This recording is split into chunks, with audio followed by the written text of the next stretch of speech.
16 বছর পর যশোর জেলা বিএনপির কাউন্সিল অনুষ্ঠিত হতে যাচ্ছে আজ। কাউন্সিল ঘিরে জেলা জুড়ে নেতা কর্মীদের মাঝে উৎসবের আমেজ সৃষ্টি হয়েছে। কাউন্সিলের প্রথম অধিবেশনে প্রধান অতিথি হিসেবে অনলাইনে সংযুক্ত থেকে বক্তব্য দেবেন দলের ভারপ্রাপ্ত চেয়ারম্যান তারেক রহমান।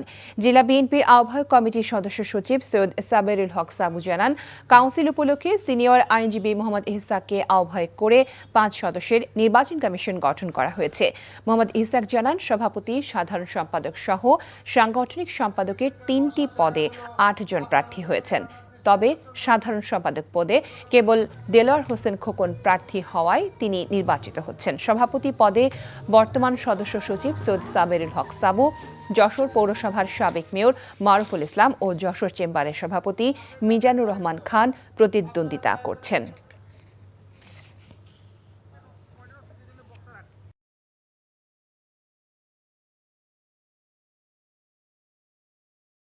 এ বিষয়ে জানাতে যশোর থেকে যুক্ত হচ্ছেন special correspondent Hasan Mahmud. Hasan, council কখন শুরু হবে এবং নেতাকর্মীরা এ নিয়ে কি বলছেন, কি আছে তথ্য আপনার হাতে?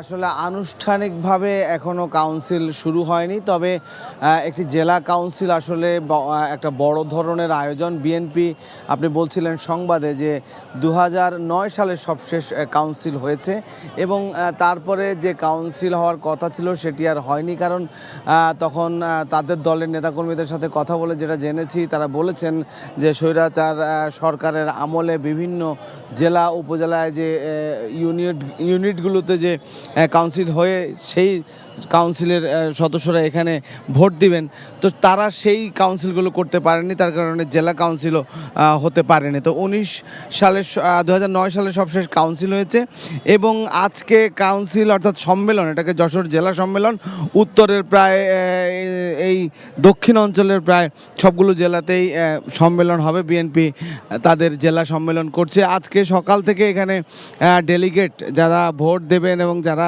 আমন্ত্রিত অতিথি তারা কিন্তু বিভিন্ন জায়গা থেকে এসেছেন। 8টি উপজেলা এবং 8টি পৌরসভা, এখানে 8টি উপজেলা এবং 8টি পৌরসভা থেকে 1616 জন ভোটার এখানে ভোট দিবেন। সভাপতি পদে এবং সাংগঠনিক সম্পাদক পদে নির্বাচন হবে, কারণ সাধারণ সম্পাদক পদটিতে ইতিমধ্যে একজন নির্বাচিত হয়ে গেছেন বিনা প্রতিদ্বন্দ্বিতায়।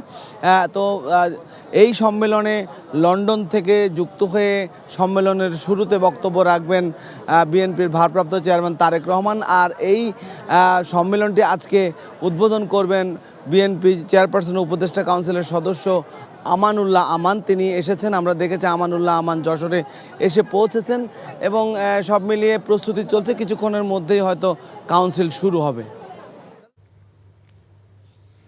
জানছিলাম যশোর জেলা বিএনপির কাউন্সিলের খবর।